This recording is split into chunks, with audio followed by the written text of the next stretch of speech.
So our next and last speaker of this part of the symposium is Michael Bruce, who works at the CDC's Arctic Investigations Program and has been working diligently and very hard for years now understanding gastric cancer in the native Alaskan population, where this remains a very large problem. So I'm very interested in hearing where he says, especially since we had a great seminar about this in June.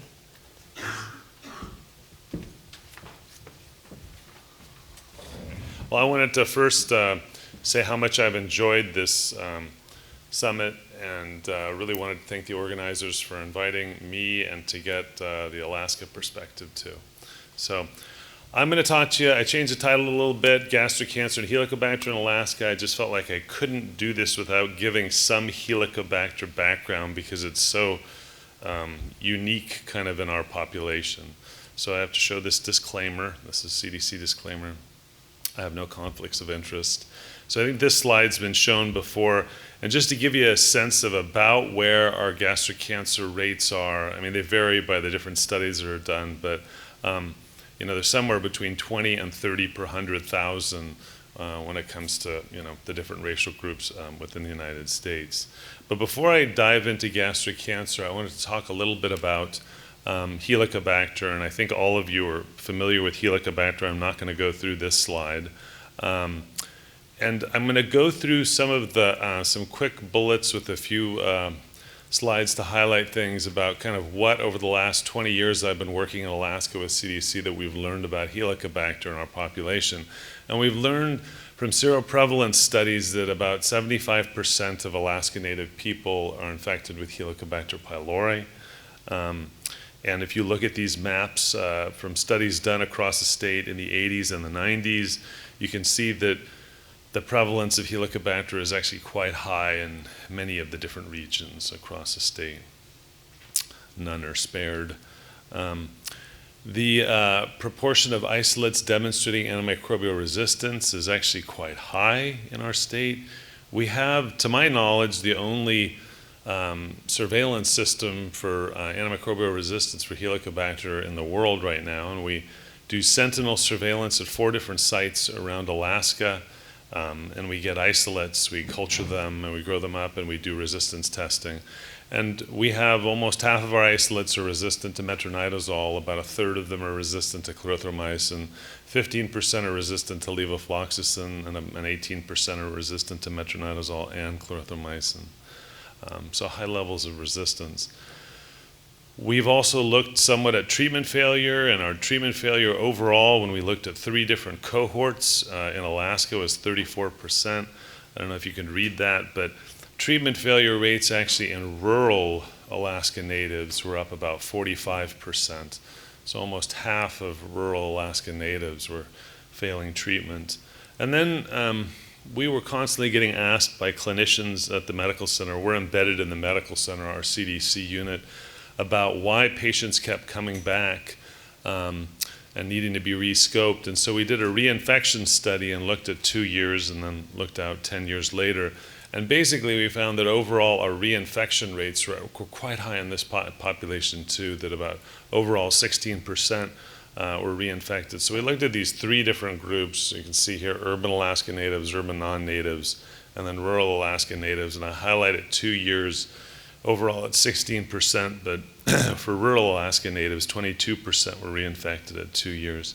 And then if you look out at at 12 years, overall about 29% were reinfected, and among rural Alaska Natives it's 39%. So pretty high reinfection rates. We've also done studies to look and see if antibodies to Helicobacter are associated with gastric cancer in our population. I mean, I think we knew this, but we kept getting questions about, well, is our population, are there any links in our population? So we did a study using the cancer registry and our specimen bank that goes back into the 1950s, and looked at a variety of different factors, and we found that really it was in the multivariate analysis, it was antibodies to Helicobacter and low pepsinogen that were associated with non-cardiac gastric cancer in the Alaskan Native population that we looked at. So we did show an association with Helicobacter and gastric cancer in our population. And then we've recently completed a pilot study to look at patients, Alaskan Native patients with gastric cancer, and then with milder pathology, mild gastritis, and I'll show you some of the designations, ulcer disease, and tried to characterize some of the virulence factors among those persons. And so this is a busy slide, but as you move to the right, this is looking at CAG-PI, and we did this via PCR testing, looking at CAG, intact CAG versus CAG negative. And you can see that as you move down the spectrum from no gastritis to gastric cancer, that among the persons with gastric cancer, a very high percentage of them were, 83% were CAG-A positive, and among the persons with gastric cancer, there was very, very few had the incomplete. So really CAG is associated with gastric cancer in our population. We did the same thing for VAC, and we found this same sort of association with VAC S1, I1, M1, and its association with severe disease, and didn't see the same for the S2, I2, M2. So sort of in conclusion, from the Helicobacter side, we seem to have a high prevalence of Helicobacter in our population. We have a relatively high level of antimicrobial resistance in our isolates. Our treatment failure rates from the few studies that have been done are pretty high. Our reinfection rates are actually quite high compared to other populations. And then we've associated it with gastric cancer, H. pylori positivity, and these virulence markers are associated. So with that in mind, we sort of decided that we needed to pivot, and that's what Dr. Parsonet was referring to. We did a little mini summit like this, but a mini summit inviting experts up to Anchorage and to help us, guide us in terms of what directions we should take for gastric cancer. And I'll tell you a little bit about that in a minute. I think we've seen a lot of these worldwide gastric cancer bullets, but among Alaskan Native people, gastric cancer is the 4th leading cause of cancer. Cancer is the leading cause of death among Alaskan Native people. And our gastric cancer rates in Alaskan Native persons, they tend to be about 3 to 4 times higher than those in Caucasians in the lower 48 states. And when we look at our gastric cancer rates in Alaska Natives and compare them to our counterpart American Indian populations in the lower 48 states, we find that we are typically higher. Alaska tends to have higher gastric cancer rates than the other populations when we do comparisons.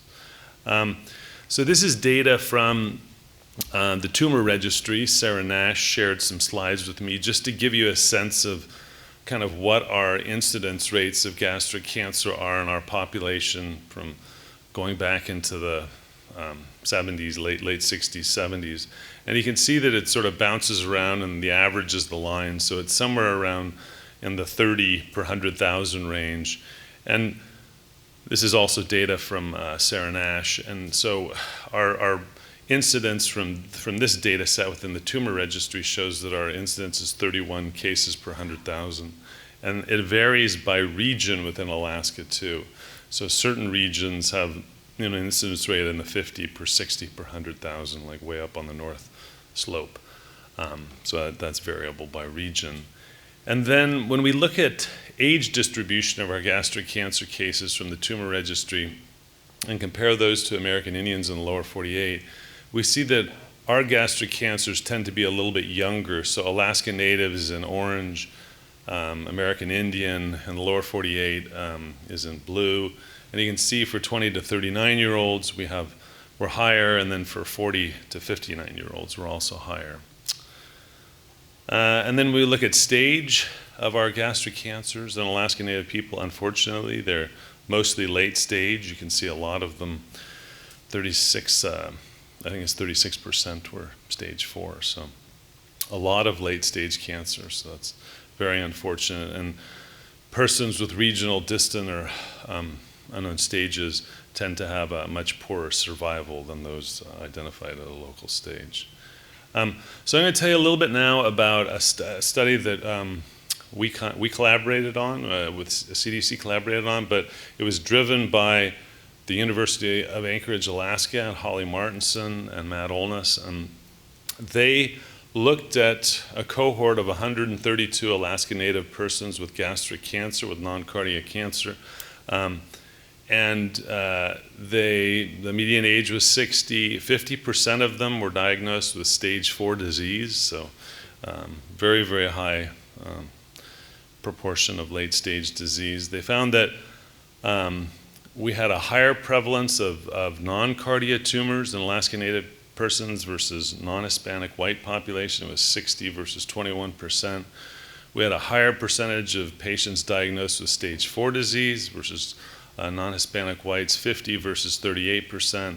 We had a higher prevalence of signet ring cell histology in Alaska Natives versus non-Hispanic whites. It was 39% versus 13%.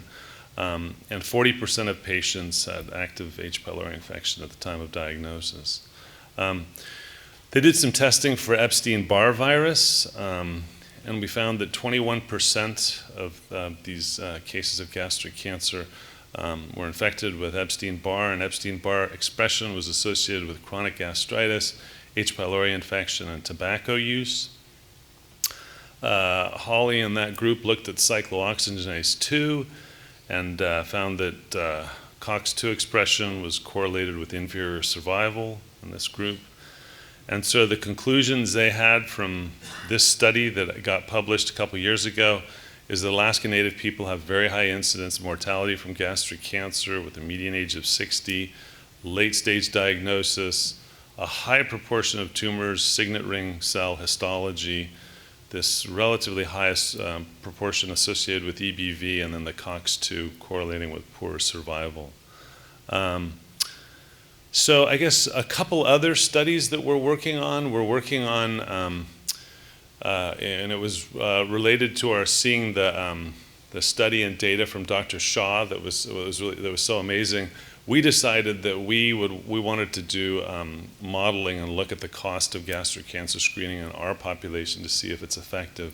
So we're actually doing that right now. Data collection is ongoing. We're working with Martin Meltzer down at CDC. He's a modeler within our division, putting together the data, and we'll see where we go from there. But that's one thing. We also have had recently, early in the summer of 2019, we had 4 teenagers aged 12 to 16 who were diagnosed with late-stage cancer in a period of 3 to 4 months. So it was really kind of a crisis. We'd never seen anything like it. And that was in part what really spurred us on to do this summit that we had up in Alaska in June of 2019. And we're also starting to do whole genome sequencing of our H. pylori isolates. We've got a MySeq. We don't have a bioinformatician. We're trying to get a bioinformatician, and we've had one come up on a temporary basis.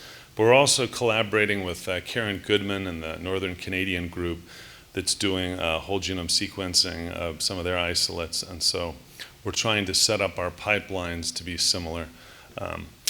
And the bioinformaticists are talking so that we're not working in our own bubbles. And then that takes me to the symposium in July.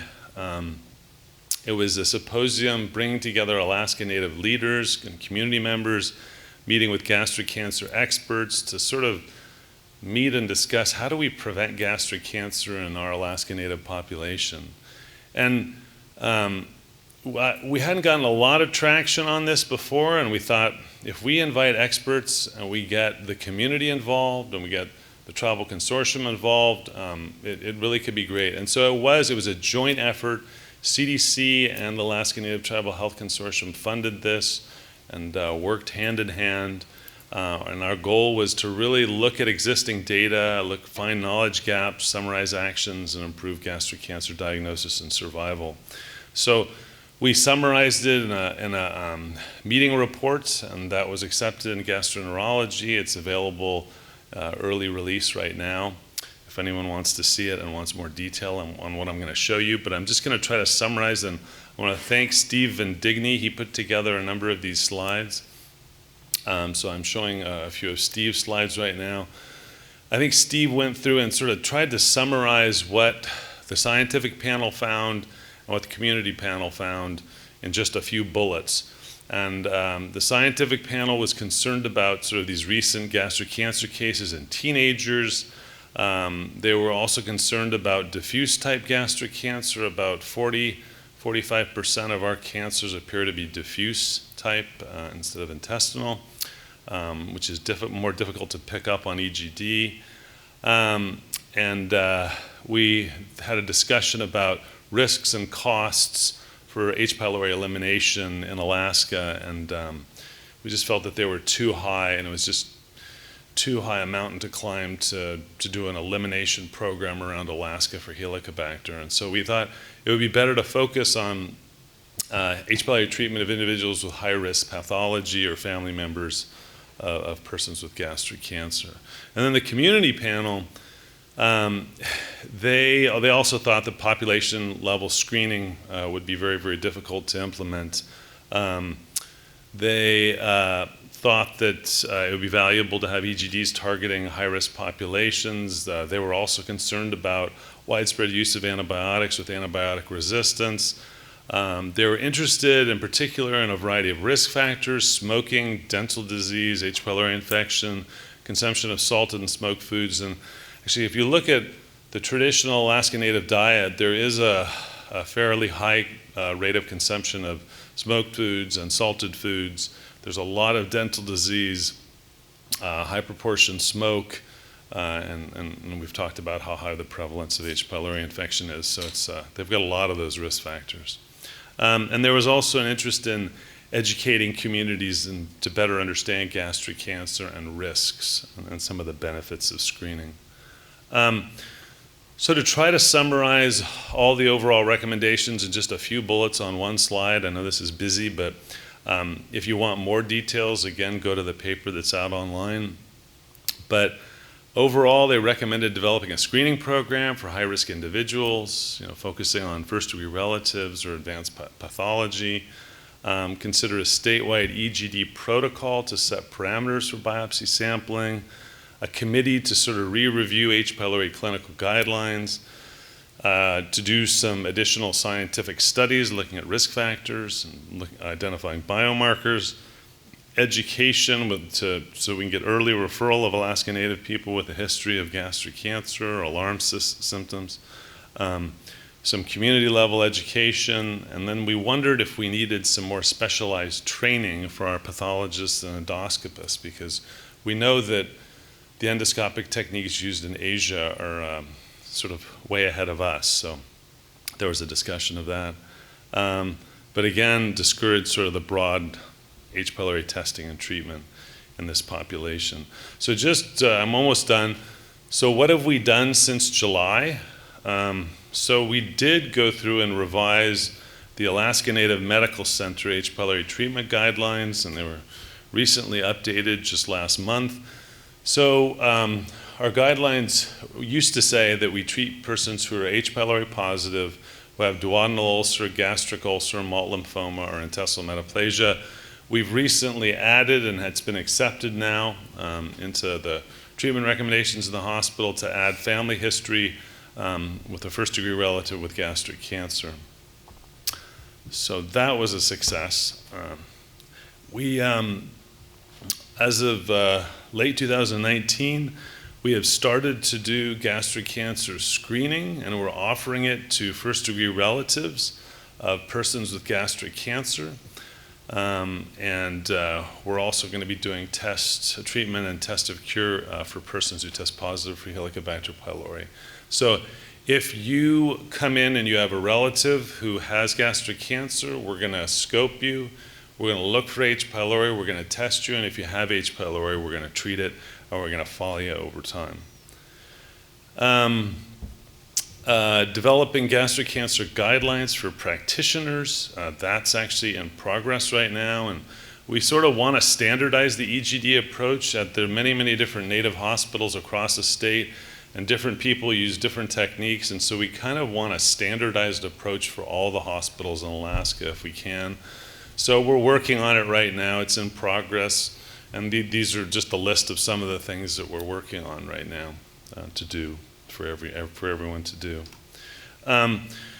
We'd like to develop an Alaska Native Medical Center clinical registry for high-risk individuals, just like we have for colon cancer. We have a colon cancer registry. You get in the registry, you're followed routinely, and it's all automatically done. So that's what we're shooting for this too. And then sort of finally, this is a bit of a big lift, but we're working to develop a prospective cohort of individuals at high risk for stomach cancer. So basically, we want to follow people who have stomach cancer or people with first-degree relatives diagnosed with stomach cancer, and identify them and look at risk factors, risk markers, and follow them over time, basically, so that we can have the potential for cancer prevention and early diagnosis. So we're pulling people into this long-term cohort. I'm just going to, click through some of these. So basically, what are we looking for? Well, some of the things we're looking for are behavioral. We're going to have a whole series of questionnaire with asking behaviors, diet, occupational exposures, family history, tobacco use, etc. We're going to be looking at pre-existing medical conditions, of course, H. pylori infection. We're going to want to look at biomarkers. We want to draw serum. We want to look at the microbiome. We want to, in stool, gastric secretions, oral samples. We want to look at urine for metabolic markers. And we also want to look at gastric inflammation and infection from the stomach. And then we also want to do genetic testing on the Helicobacter and on the individuals also. So we're working right now, and we've actually drafted a protocol that's now under review with the tribal authorities, and it's going into the Alaska area IRB, and so that's in process. So as a patient would come for an initial visit, we'd enroll them in the study, get their consent, administer a questionnaire, collect multiple specimens, and then we'd follow them up over time. And when we anticipate this cohort to go for decades, potentially up to 30 years, and we're going to have follow-up visits built in, approximately every 3 years, but it's going to depend on sort of what we find. And we're trying to keep this as a no impact or a low impact on standard clinical care and related endoscopy so that we don't interfere with what's going on in the hospital. So that's all in process right now. I wanted to acknowledge there's a list of kind of the Helicobacter, the main Helicobacter working group up in Alaska, and involves folks from the Alaska Native Tribal Health Consortium, folks from the university, folks from CDC, and I think that's it for me. So I'll say thank you.